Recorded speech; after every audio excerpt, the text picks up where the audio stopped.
you work for somebody else, the two things, either you should be getting one of these two things, either a shitload of money or the knowledge.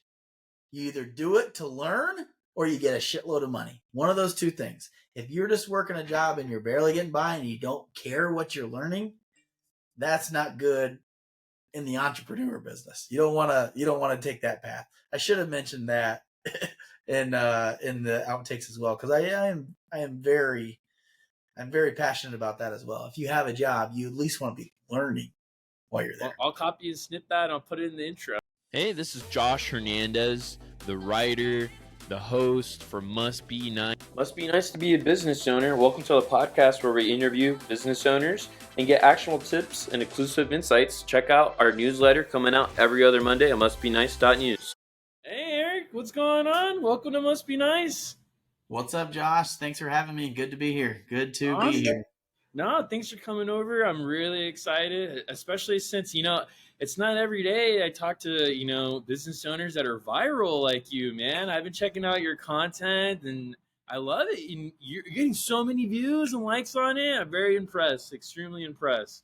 Yeah, and it's awesome because I'm just recording what I'm already doing. Like, I don't really have to try to make content. I just gotta try to record what I'm doing and tell the story as it's going on. So it's pretty cool.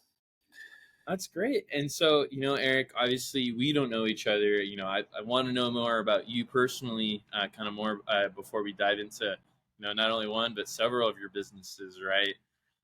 So who are you, Eric? Where are you from? Did you go to school for any of this? What's going on with Eric? So I'm in Indianapolis, Indiana. Colts fan. The NFL season starts today. That's another big thing. So one of my maybe passions is fantasy football, but my other passion is making money. So I have several businesses, and I've kind of just been doing that my entire life. Even as like a kid, when I was in high school, I was selling candy bars from Walgreens, and I was making $65 a day every day at school. So I've always just been selling stuff, making money however I can make money. And it's just kind of evolved to things that were maybe a little more lucrative along the way. So. Well, that's great. And so, were you always an entrepreneur or kind of like self-employed, or did you ever, actually go into the workforce and work for other people? Yeah. So, when I was brainwashed, like a lot of people, you have to go to college. So once I got out of high school, I flipped a coin, heads radiology, tails business. It landed on heads. I went to school for radiology. Got a degree. My goal was to get in and out as quick as I could, pay for college while I was there, worked my ass off at, restaurants to stuff to pay for it. Got into the hospital, did as many hours as I could work. I worked as much as I could possibly work. I worked a full-time day shift, a full-time night shift. I worked the weekend shift. I worked, I think 1 year I worked every single day of the year.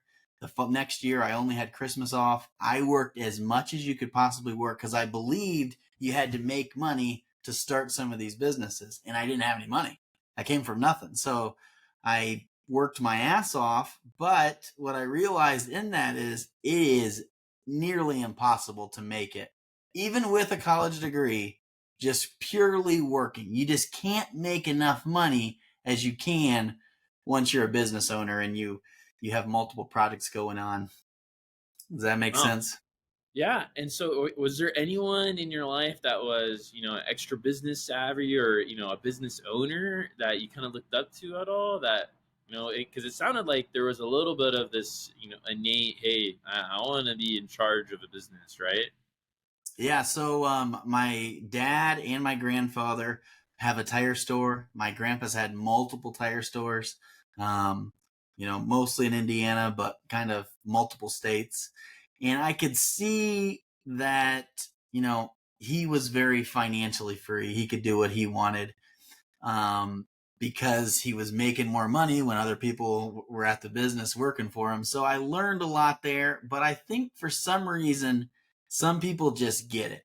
Not everyone gets it. And I've kind of always had that business mindset growing up in it. And but my brothers, they're not the same way as me even. So I'm kind of a little more driven to, start these things. Wow. And so, was there any, like, okay, like you started your radiology course, you're trying to get money. Like, what was the flip of the switch, right? What broke the straw on the camel's back? So when I was in radiology school, um, I moved to Indianapolis, and my neighbor there, he worked at a concrete company, and I told him, I said, you should quit your job and we should start our own business. But he was getting paid too good. He had kids. He couldn't just quit.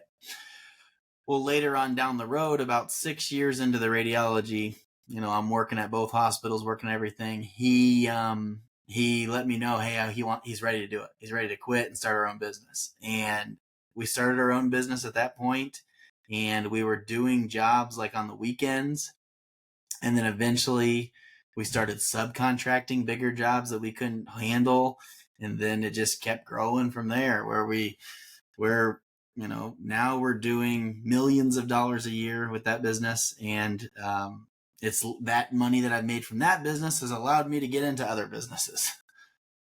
And I know you said it was 6 years later. How old were you at this point? You'd finished your radiology degree. You were working in the field.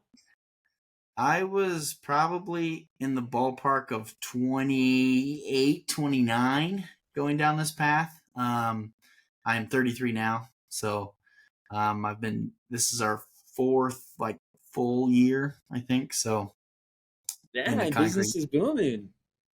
Yeah, no, it's been going very good. The thing is, like, not all contractors are the same. So when you're a contractor that can communicate, it kind of gives you puts you in another level where you can land more contracts than maybe an average contractor that doesn't respond to phone calls or text or get back to you. So uh, Yeah. my partner and I make a really good team. Well, and so he was kind of that like expert in the industry of concrete companies, right? Kind of breaking you into that, right? How has that been Yep. kind of like, forming that partnership? Was it something kind of, hey, we've had such a good relationship over these years, let's work together, you and me? Or is it really also just kind of like his expertise that you leveraged in, getting this business started? Yeah, so I pretty much believe that I could start whatever business I need to start. I could pull the leads for whatever business I could pull, as long as I could figure out someone to actually do the work. Because I'm handy, but I mean, you don't want me, laying the brick at your house or putting the roof on your house. I don't have the experience there. So you don't want me doing that. But I was very good at bringing in those leads, and that's what escalated it. He knew how to get the work done, and I knew how to find the work. And so how did you, begin finding the work? Did you, create a website? How did you get the sales funnel going towards you to where you could, then relay the job to him, right?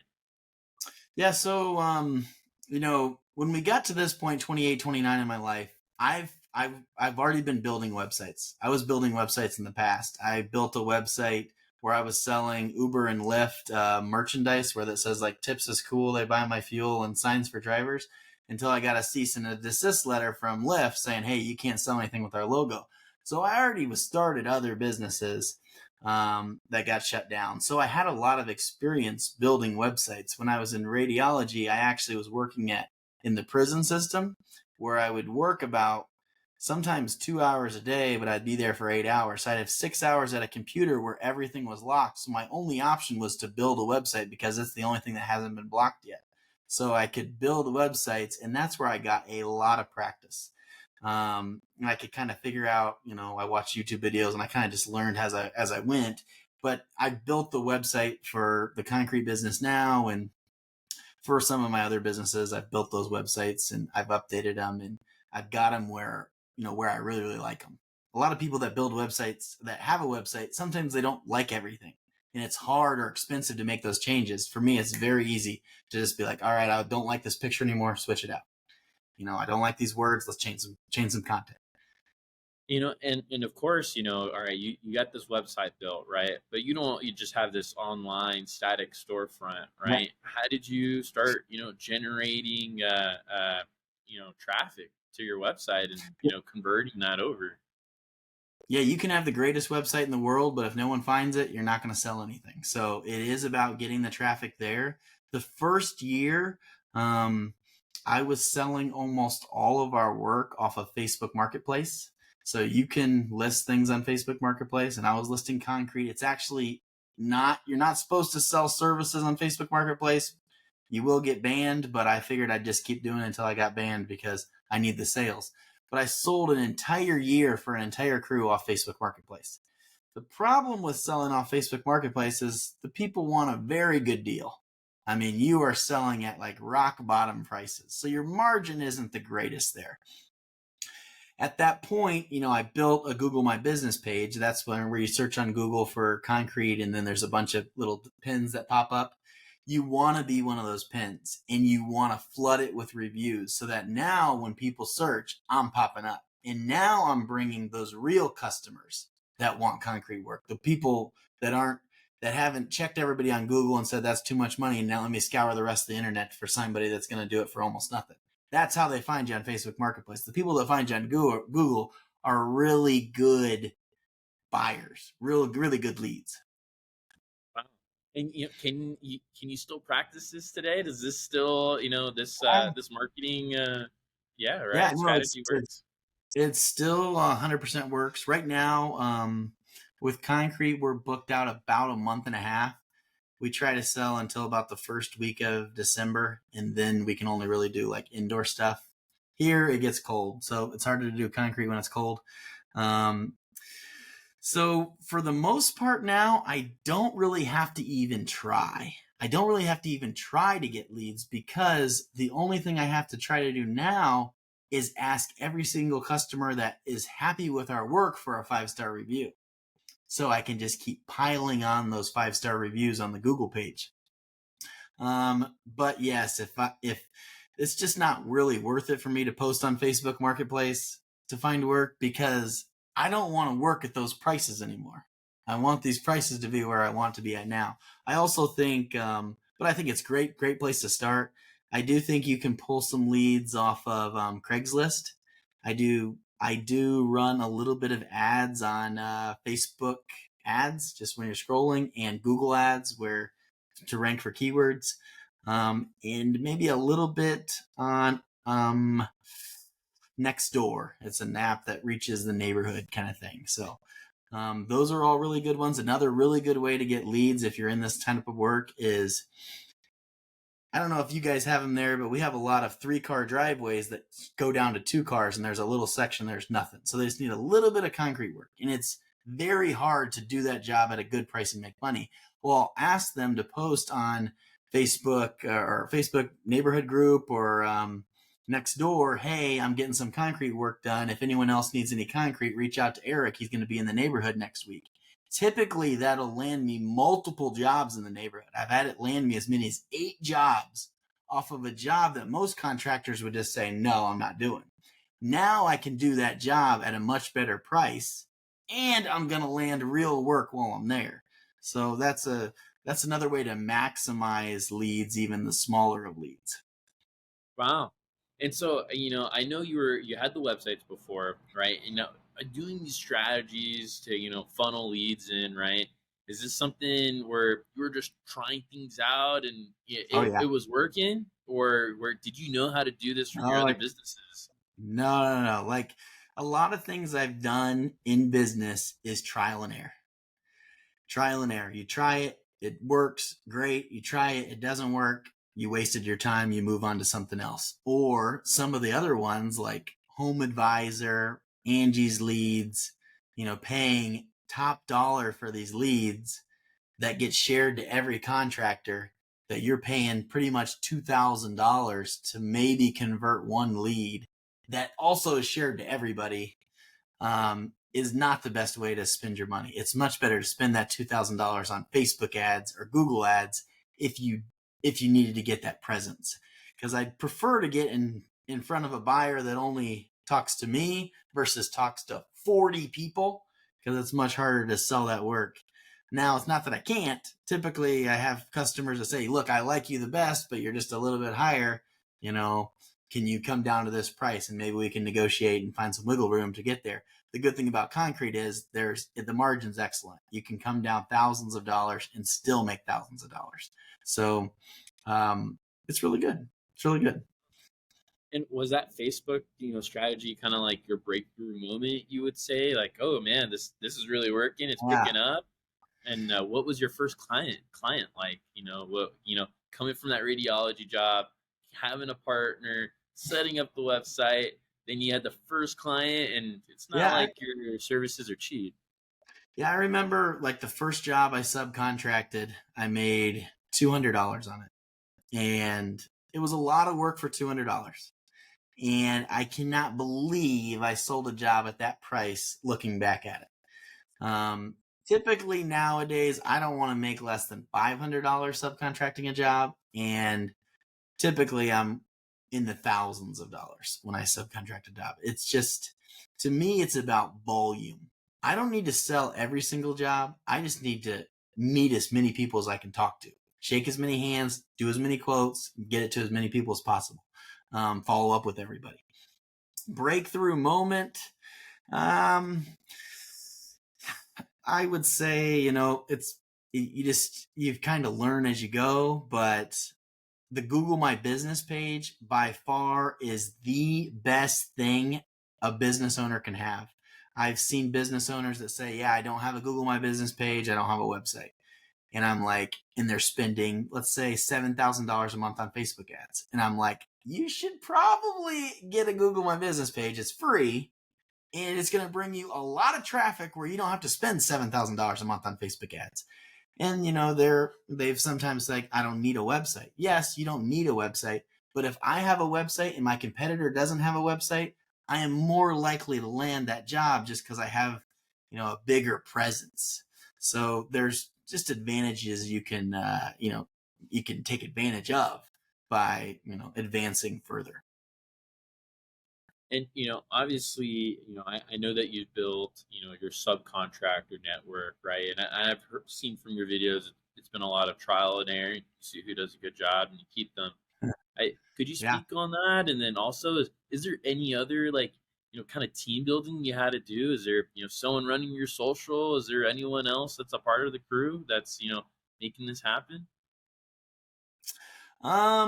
Yes, subcontracting, it is about having good subcontractors. Like now I'm at the point, anything I do, I believe in who I give it to, that they'll get it done the right way. A lot of people that want to do what I do in different areas, you kind of have to find a subcontractor and cross your fingers that they're going to work out, because not everyone does. Not everyone does at all. I've got some horror stories where I sold a pool job for in the realm of $50,000. My subcontractor was going to do it for $40,000. So I was going to make $10,000 on this job. And this was probably within first maybe 3 months of subcontracting. And I'm like, whoa, I'm going to make $10,000 on this job and I don't have to do anything. Like, this is the greatest thing ever. But that subcontractor had to do 7 steps, 2 places on this patio, and one was very, very bad, and one was just a little bad. Well, then you have to see what you can do for the customer, and he wanted them ripped out and replaced. So I had to kind of eat into my profit to make that happen.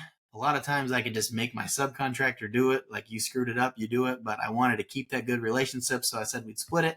We ended up ripping out those steps twice on the really, really bad side, and once on the just a little bit bad side. And we put them all in with a different contractor that actually knew what they were doing. So I ended up, I think, making a couple $100 on that job. But I got a lot of headaches. I had to talk a lot with the customers. I had to talk a lot with the subcontractors. Now, as you keep doing it, you get better and better. So now, like yesterday, I had a subcontractor complete a job. I made $2,000 and I didn't have to do anything at all. I mean, I had to do nothing at all. Went there, sold the job, sent him the work order. He said he could go do it tomorrow. Bam, he went and did it tomorrow. Customer paid. Great, perfect. So it gets better, but yes, there are some ups and downs as you learn along the way. And obviously, this business, the concrete company, is working well for you, right? And it's like extremely lucrative from what it sounds like. How did you decide? I'm going to start other businesses as well. Was it kind of out of your own? Hey, I just love starting other businesses, and or how did you make that decision rather than focus extra, for lack of words, on the concrete company? So my passion is really making money. I like to make money. And if you got money, you have the opportunity to make more money with the money. So, when I was in the radiology business, I was working for a radiologist and I was the head guy there. I was bringing all the business. I was doing all the same things I was doing for the concrete company, but I was doing it for him and I was making him a lot of money. And he asked me, hey, I'm going to buy a CT and an MRI machine, two big fancy pieces of equipment that you see at a hospital. I'm going to buy them and put them in this imaging center. Is there any chance you and maybe a couple other doctors want to go in on it? And I said, look, I would said, if you asked me in like a year, just me and you go in on it. Because the doctors he named, I didn't think were going to bring any volume of patients. And he called me the next day and said, Eric, you're right. Let's just me and you go in on it. And we went in and we bought the CT and MRI and we put it at a imaging center that he owns the imaging center. I only have the access to the CT and MRI. And we put that in at the beginning of the year. So I don't know if you've got any CT or MRI scans, but they're expensive. So that is also a very good margin business to get into that very few people get into that's not a doctor already. So that was cool to get that opportunity. And I mean, that's just what I've done. Like, I'll continue to do it. I'll continue to probably buy properties, maybe apartment complexes. I just want to create more passive income. As I continue to pile up more money, I don't want to just let it sit there because I don't know if you've heard of inflation, but it continues to be worth less and less. I do like the stock market a little bit. I do a lot of dabbling there, but what I've realized is, say you have $10,000 and you said, I want to make money with this $10,000. I'm going to put it in the stock market. You can make way more money doing pretty much anything in the contracting business with that $10,000 versus putting it in the stock market. If you started, washing windows, if you started power washing, if you started, tuck pointing is really easy. The lines in the brick, they crack all the time. You got to go in and grind them and just remortar. It doesn't take not super fancy skills, but it's an expensive thing that you can get money for. Another big thing that you can make money with is painting lines on basketball courts, pickleball courts, and volleyball courts. There's a stencil you can buy on Amazon, $170. I've been charging people around $1,500 to go out there, put that stencil down, tape it, paint it, gone. It takes a couple hours. So that's how I prefer to spend the money, is do things that make way more money with the money versus put it in the stock market. But you can only do so much with it. There's only one of me. So I do have, you mentioned before, team members. Right now it's me and 3 other people that are selling, and multiple subcontractors. And as you continue to subcontract more work, one thing I don't mention on TikTok is, if you're in a market and you're subcontracting a shitload of work, I mean, lots and lots of work, you need to get to the point where you can bring on W-2 employees. Because what will happen is you will make in the ballpark of $1,000 to $1,500 more on every single job. So you're making $5,000 more a week minimum. Sometimes some of my guys are doing 13 jobs a week. So that'd be like a minimum of 13,000 a week in extra profit. So that's where I'm at this point, where we've pretty much taken over the Indianapolis market. So we have now we've switched to more of a W-2 employees. We have 9 employees. You got to buy some equipment, but it's the profit margin is excellent. And when I speak to a lot of my guests, a lot of them are business owners, right? Grinding it out just like you are. But you have, a setup where you're truly an entrepreneur. It sounds like you can actually walk away, go 90 days, and do a vacation wherever you want and come back and your business is still running, right? Well, how has that been now where you're not of course you're still an owner, but now you're truly an entrepreneur. What does that feel like? What does that kind of like, mentality kind of bring? Like, has it kind of changed you or freed you in any way? Yes, the freedom is amazing. A lot of times if you're at work and the daycare calls and says your kid's sick, come pick him up, it's the end of the world. For me, it's easy. Like I can take my kid with me everywhere I go all day long. I can leave whenever I want. My wife's like, hey, we're going to go to Brazil. We're going to go to Jamaica. We can just go. Um, Financially, we got the freedom, and availability. Once you build it up, you got that freedom. Typically, I want to be here in the beginning of the season time frame, just to make sure everything's going well at the beginning of the year. But in the other markets I'm in, where I've tested, I have a salesman and subcontractors in other markets. I built those markets where I don't have to be there at all, where I've got a guy selling, I've got subcontractors doing the work. I might have to help verbally, fix problems, put out fires, but I don't have to really do a lot of the work. I don't have to be on site, which is, I mean, it's probably one of the greatest things in the world, just to be able to leave and go do whatever you want, whenever you want. So I would say that's definitely a blessing. It has it kind of in a way not necessarily changed you, but change how you go about life, right? Because I mean, I bet when you were running your business and you started another business, did you already have W-2 employees, or you were at that some point running two businesses, still an owner, not the entrepreneur where you can operate and walk away, right? Yeah. So, I mean, I have multiple businesses. So I've always had my hands in multiple businesses for a long time. I've got the MRI, the CT business. I also have an X-ray machine where we go to other states and do B-read X-rays on like people that need factories where they do silica or sandblasting. All their employees need B-read chest X-rays, so we can go in there and do like 400 of those. So I bought my own X-ray machine. We send to a radiologist. He reads it, comes back. Everything's legal and very profitable. I mean, typically if we go somewhere, we're charging in the realm of $40,000 to $50,000. One tech, 1 week, knock them all out. Very, very lucrative there. And then, I started, once I was doing only concrete, I said, why don't I learn these other things and get more people for these other things? So I started subcontracting asphalt work. So I have like an asphalt version of the website, which looks like we only do asphalt, but typically I do everything, whatever you ask me for. If I'm there doing a concrete quote and you're like, hey, I'm thinking about getting a fence, I'm like, oh yeah, I can do a fence for you, no problem. So, masonry company, a roofing company. Roofing is a very lucrative thing as well because it can be done very quickly. I've been selling mattresses for probably in the ballpark of 8 years.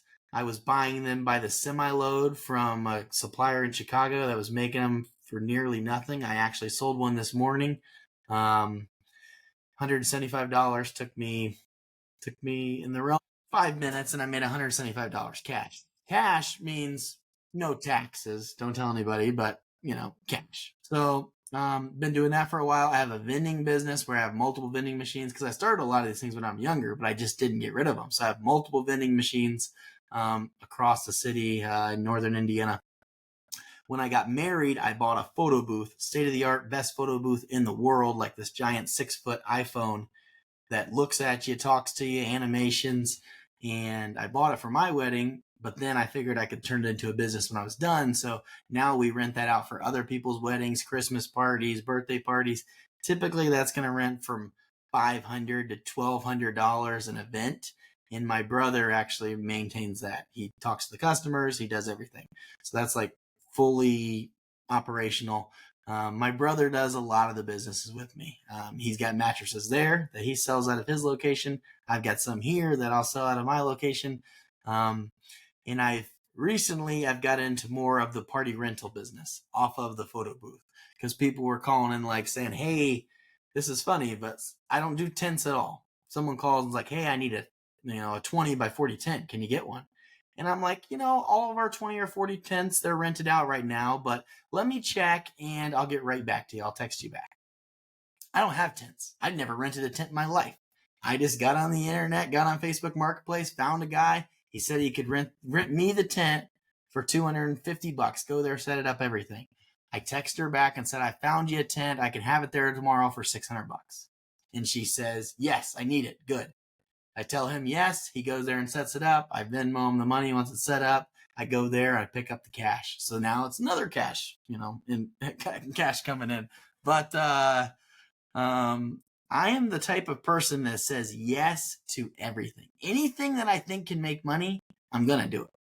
I try to stay more on the legal side of the things than the illegal side of the things, but I will do anything. Even if I don't know how to do it, I will, figure out how to do it before I hit the ground so that it'll be successful. And I feel that way with a lot of things. Like if I jump into something and I don't know exactly what I'm doing, I will figure it out so that it will work before I hit the ground. And someone like you, where you've had all this experience in so many different types of businesses, right? Who do you go to guidance for? Is it only the internet? Is there a mentor in your life, or was at some point someone there that guided you to being able to be an all-star like this? Well, I would, I've watched, all the videos on YouTube when I was younger, like how to make money, best side hustles, blah, blah, blah. And I watched everything because I wanted to learn everything and figure out what options were out there. Now I feel like I've pretty much figured it out. I figured out how I can make money. I figured out what's the highest margins, what things I could get into. Some people ask me every day, like, hey, you want to get into this business with me? And I take them up on it, but I want to hear everything first. I want to know what the margin is. And I'm like, I don't think, to me, it's not worth doing that for $30 a day. Like that's probably not worth my time. So I'm going to stay out of that line of work. But now I don't really have a mentor at this point. To me, it's more about networking at this point. It's about getting in with the right people, because if you get in with the right people, you can land an abundance of more work. It can get you in. That's how I got in with the home builders. So we built, 100 slabs and driveways for one of the home builders here because I got to meet the right person. So to me, it's more about networking and getting in with the right people. To me, I'd love to get in with more utility companies, more potential, some of the big guys that are doing a lot of work. Just give me your work. Give me your work. I'll get it done. It's a win-win. We'll make it happen. So that's probably more of where I'm at this point. And is there like a milestone that you're going for? I know we've talked about all these different businesses, and I assume some of those you have milestones. But like we've talked about with the apartments as a goal, like is there like an amount you're looking for? Is it $100 million, and then I'm comfortable because I can get sued and have anything happen to me and still move on, or what are you striving for?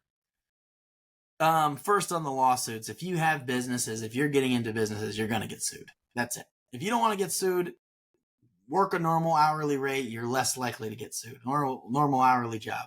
But if you're going to get into multiple businesses, you just have a much higher likelihood of having a lawsuit against you or against other people. So I've got multiple lawyers and I'm on a first name basis with them. So I do very well on that point.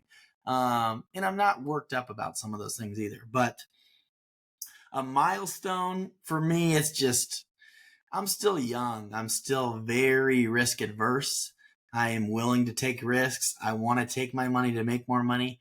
The apartment thing's not like, hey, I really want to own apartments and because I love owning apartments. It's just another way to make, passive income that I think's a good way, because you get all those people paying for the building, which is going to accumulate value. And then you get all the money overhead that you're going to make, in the now. So to me, it's more about just finding the numbers more. more. More is the number. I just want to make more money.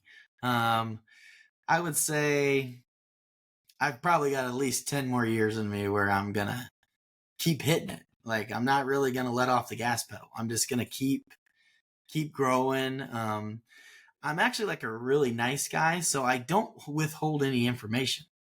If people are I got people calling me from TikTok. I got people texting me from TikTok. I got people, I mean, every day, like a guy in the middle, like 11 o'clock at night. Hey, you busy? Just want to tell him, he wants advice on what to do. And I just tell everybody, like, I'm friends with them for the rest of my life. Like, I just tell them exactly what I would do if I was them. I wouldn't do this. I would do this. There's contractor coaches. Sorry. There's contractor coaches on TikTok that they sell courses. They sell courses and they teach people. And I've befriended one of those guys that teaches those courses, and I've had him on the phone for hours, and I'm telling him what I do. And now he implements what I do in his courses. Like, he's changed. He's like, he tried it. He's like, oh yeah, this is a lot better. Like, let's do it this way. This is just much more efficient.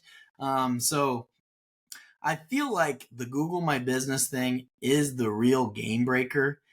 In any business that doesn't have one, you need to have one. It's not that, like, say, even you live in an apartment, you don't have a commercial building, you want to start a business.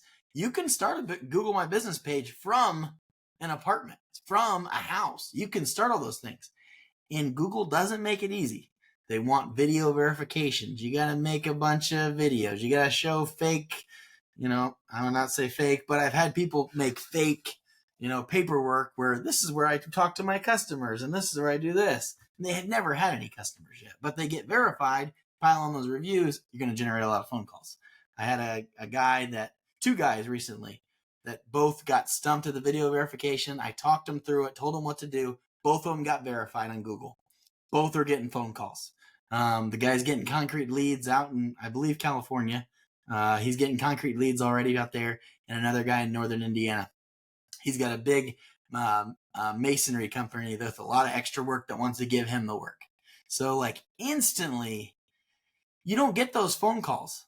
You don't get those phone calls normally. You have to get verified on Google so you're that check mark, because it's solely based on people around you. If your neighbor, you're going to pop up, you're going to be the first person on their list. So you get all the work from people around you. So, I think that not having a Google My Business page now, our kids are going to be screwed, because just imagine when I have 2,000 reviews as a concrete business on Google, and my kid is 18 and wants to start, he'll be nowhere to be found. There'll be so many people burying him on the list. To me, I see a market and I'm like, the best person has 40 reviews. We can get to 50 reviews in no time. And now we're the top dog. We're getting all the phone calls. So my strategy works excellent now, but it's going to be very, very difficult 20 years from now, because as long as Google stays around, which I don't see it disappearing anytime soon, it's going to be very efficient right now. And I know, so it sounds like, kind of going back to the goal, you're grinding out these next 10 years where you're still got your youth and you're trying to make as much money as possible, huh? Do you have, I know I heard before the podcast, Sound of a Child, you have kids, right? Do you ever think about, passing on these businesses? I know you have some of your brother involved. What's that like, kind of working with your family, or, thinking about passing on your businesses? No, I mean, I'm going to let my son, I have a son, and a wife. I'm going to let my son do whatever he wants to do. If he doesn't make it to the NFL, he can always come work in the concrete business or the MRI business or the photo booth or the mattresses or whatever new business evolves from that. Or maybe he wants to start his own business. If he wants to start his own business, I believe, a good mentor. I think some people might not like having their dad telling them what to do, but when I tell people what to do, I only tell them what I would do if I was them. I don't give bad advice, and I don't withhold anything. Like, my dad sees me telling people what to do on TikTok, and he's like, "Why are you telling him what to do?" And I'm like, "Look, the market is gigantic. Like, they can do what I do, whatever they want. Like, it doesn't help me to not tell this guy in California to get a Google My Business page. It doesn't help me. Like, I'd rather help people than, I don't know. I'm just a nice guy, and it might get me into trouble. I might create more competitors in my area that bury me. They do my strategy better than me, but right now there's just plenty of work in any big city. There's a lot of every contractor trade work that if you want it, you can get it. And what's your routine like nowadays? Do you just wake up, do yoga, and then get on with your day, and then cut it early, and then spend the rest of the day on TikTok or reading? Like, what's your routine like? Well, depends on the time of the year. Typically, October to maybe March, beginning of March, I'm pretty much on vacation mode the whole time because everything's very self-sufficient. During this time of year, I'm checking emails every morning. First thing I wake up, I'm checking every email, just because in this line of work, the first person to get to a lot of these customers gets the work. If a customer calls you for a concrete job and calls me for a concrete job and calls 10 other people for a concrete job, the first lot higher likelihood to get in the work. I heard a joke that said back in 2017, you call 3 contractors, whoever had the lowest bid and you believed in, that's who you went with. Nowadays, you call 23 contractors, whoever shows up, that's who you go with. So it's a much higher chance of getting the work if you're the first one there and you're actually responding to stuff. I've seen customers where I do the quote. Maybe I didn't send it that day. Somebody else does the quote. They send it that day. The first person to get that quote sent over that they're okay with, they do the work. They say yes to it. Even if I come in lower, if they can get out of that contract, they might, but it's really about how quickly you can get to them. So I would say the first thing I do every morning is I respond to all my emails. Then I respond to all my text. Then I respond to all my WhatsApp messages. It's an app I got a couple employees that are virtual assistants. So they're overseas and they do a lot of the social media stuff, a lot of the little things that you can do remotely. So I respond to them. They have questions and we work it all out. So that's typically how I do every morning.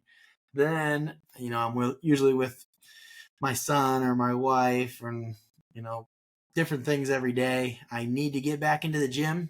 I was playing a lot of basketball before COVID, and then they shut down like all the gyms around here. And then I moved to a different area that I haven't found a gym to play basketball at. But that was the exercise I did before. I could play basketball for 4 hours, no problem. But now I think I'd be a little sluggish out there, but I need to get back out there. In the afternoons, I'm with my family. In the evenings, when the baby's in bed and we're back in bed, I'm typically checking all my emails, all my text messages. I'm clearing everything out before I go to bed. So I'm responding to those people multiple times a day. That's what a normal working day looks like. Weekends are a little different. And so it was, the interest in because I know obviously you're viral, separable, so especially TikTok. Was that just something that you started or you wanted to be a part of your business and have that phase? Yeah, you see me on here talking. I'm actually kind of a shy person. TikTok's kind of brought me out a little more, but when I started TikTok, I wanted to be behind the camera. I didn't want people to see my face. I didn't want people to hear me. I just kind of wanted to show what I was doing. But it didn't take long until I was posting videos that really grasped people's attention. Now, when I post a video and said, hey, I sold this air conditioner pad for $1,000 and I paid my subcontractor $250. When I post videos like that, it pisses a lot of people off. Some people are happy with it. Some people want to learn, and some people are really pissed off, which is actually amazing content for social media because you get a lot of comments, you get a lot of interactions, a lot of shares. So it just took off. I mean, I didn't try to make it take off. I just was posting what I was doing. If I made money on a job, I just posted it. Now, I try to be a little more tame. I try not to let out all the information on how much I'm making on every job, because I don't want to piss off my subcontractors. I now have customers that are finding me from TikTok. That they didn't find me from TikTok for the work, but I show up there for the concrete, like, oh, I saw you on TikTok. And I'm like, well, this probably doesn't help me get in the sale, because I'm not always, positively portrayed on TikTok. I Keeping it do have real. some You're haters. keeping it real. Yeah. Yeah, if you crawl into the comments on my TikTok videos, it could be a very dark place. But you have to have thick skin. I do like it. I continue to grow. There's a platform that I use now. The link's in my bio. I can't remember. It's called repurpose.io. Where when I post on TikTok, it goes to Facebook, it goes to Facebook Reels, it goes to Instagram Reels, it goes to YouTube Shorts, it goes to LinkedIn, it goes to Snapchat, it goes to everywhere. And it's $110. I think is the greatest thing in the world, because now I could I didn't have to do all that work. I posted on TikTok, it goes everywhere. And then I've had some of my virtual assistants repurpose some of my old videos on those other platforms. They don't come back to TikTok. TikTok's the main one. It's only the fresh stuff. You don't get any repurposing there. But I'm getting paid from TikTok now. So and I'm getting paid from YouTube now. And I'm getting paid from Facebook now. So it was like I was making these videos really to help people. I wasn't doing it to help me. A lot of people that make concrete videos, they're trying to find customers. I wasn't trying to find customers. I was trying to teach people, look, guys, this is easy. You can make so much money doing this. Just be the middleman on pretty much any job. Customer calls, says she wants a roof. You call a roofer, said how much for a roof? He tells you $10,000. You tell her $12,000. You make $2,000. It's like extremely easy. And I was just telling people about it. And some people think that's terrible. I'm like, everybody does it.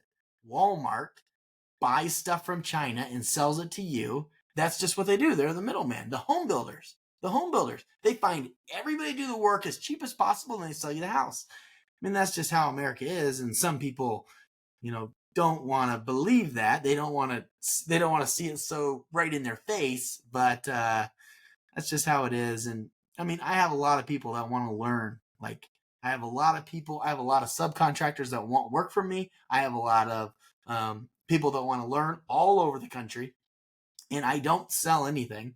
I should make like a course or something and either give it away or make it really cheap just to help people, because I say the same thing on the phone to everybody I talk to every time I talk to them. So it's just waste a little bit of time on my side, but I want to help people. I want them to be successful, because it sucks working for the man, working hourly at any job, because there's no way out. There's no way out. You just have to work there until you can retire, and maybe you got enough money to survive the rest of your life.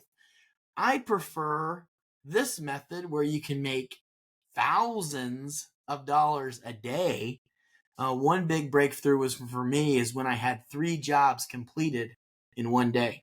1 concrete job, 1 roofing job, and 1 asphalt job. All in the same day, different subcontractors, making thousands of dollars on each job. And I was like, I think this might be the answer. Like this right here, this might work out long term, So I would say, yeah. What else you got for me? What other questions you got? So, and this is the last question I have is, let's say, that partner of yours for the concrete company that, took 6 years to come back to you and say, yeah, let's move forward. Let's say that never happened. Let's say you were still in that phase of, just grinding out different businesses.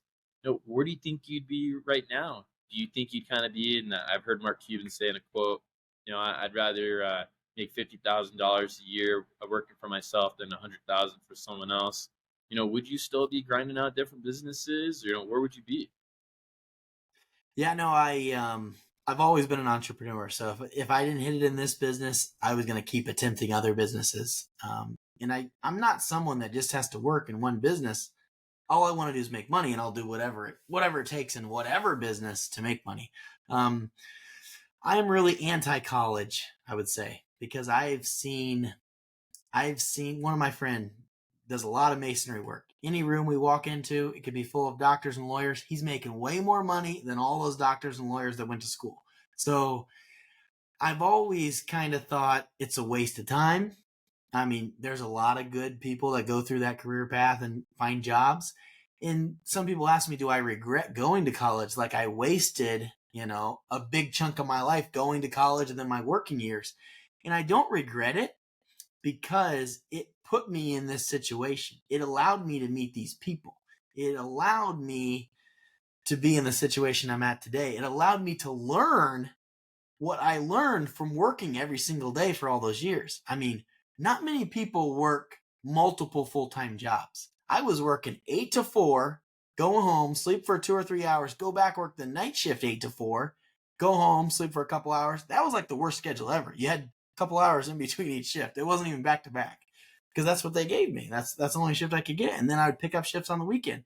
I worked my ass off to see, because I thought that's how you could make it. And I realized, even if you're making $150 a day, a shift, and you can't spend any money because you don't have any time to spend money, you still can't make enough money to really fund some of these business endeavors. Wow. And you said that was the last question. But after all this, do you have another question that comes to your mind that you want answered? No, just do you have anything else that you want to say to the audience? Obviously we have this podcast, because personally I didn't have business owners that I could reach out to growing up, and I talked to business owners all day. And what would you want someone to know who's an aspirational business owner, who's just starting out, or someone who is a business owner? What would you want to say to them as kind of your final comments or words of wisdom? Yeah. So I have a lot of people that come to me and they want to start a business. And they don't want to start the business until they get all their ducks in a row. They get their paperwork done, they open their bank account, they get the insurance, they get all the other stuff. And I said, I think the answer is don't worry about any of that stuff. See if you can get any customers. See if you can make any money. There's no reason to create an LLC where you have to start paying taxes if you can't find one customer to ever bring any line of work into that business. So a lot of people want to wait. They want to wait. They want to wait. They want to wait to see if they can get everything in order before they can do it. You need to just do it. You got to just jump out there and do it. Even if you don't have everything. Like I've told contractors that are in California, they can't subcontract because you have to be a licensed contractor in California. And I said the fine if you get caught is $1,500. So just make sure you're charging more than $1,500. Because if you get caught, you got to pay $1,500. Make sure you bring in $2,000. You can pay your fine, and you still get $500. So it's not like you get caught instantly the first time. You would have to do it probably for a long time before you ever got caught. But some people think all the ways they can't do it and not how they can do it. So that's the biggest thing, is just you got to start thinking, how can I do it? Not someone told me I got to do this first. Someone told me I got to do this first. You got to try those methods that I talked about on getting leads. I mean, you can sell almost anything on Facebook Marketplace, anything. So just, if you want to sell something, if you want to start a business, post it on there, and you're going to start getting leads. That's the best way. That's the quickest way to start getting leads. If you want to keep growing and get a bigger business, you got to get that Google My Business page. Once you get that Google My Business page, ask all your past clients to leave you a review. Ask all your friends and family to leave you a review. Pile on all those reviews. And then what you need to do is ask every single future customer to leave you a review and pile that thing up. That way, when someone searches for, let's say, roofing in San Diego, you have piled that up. You are the top contractor. You're number one on that list. Everyone's going to be calling you. You'll generate so many more phone calls. And the best thing about those phone calls is they're free. You don't have to pay money on Facebook ads. You don't have to pay money for Angie's leads. You don't have to pay all these people that call you and want to charge you thousands of dollars. Every day people call me and they want me to spend $500 to $1,000 so they can bring me leads. Like for me, if I've maxed out I'm bringing in probably in the realm of 17,000 interactions on my business page for this area. If that's not enough work because you have so many crews, that's the point where you need to start spending money on Facebook ads and Google ads. That's going to get you over the hump, because it's not because this, the millions and millions of dollars you're making from a Google My Business page isn't enough business for you. It's because you want to make even more money. That's when you need to start spending money on the Facebook ads and the Google ads and on down the line. Yes.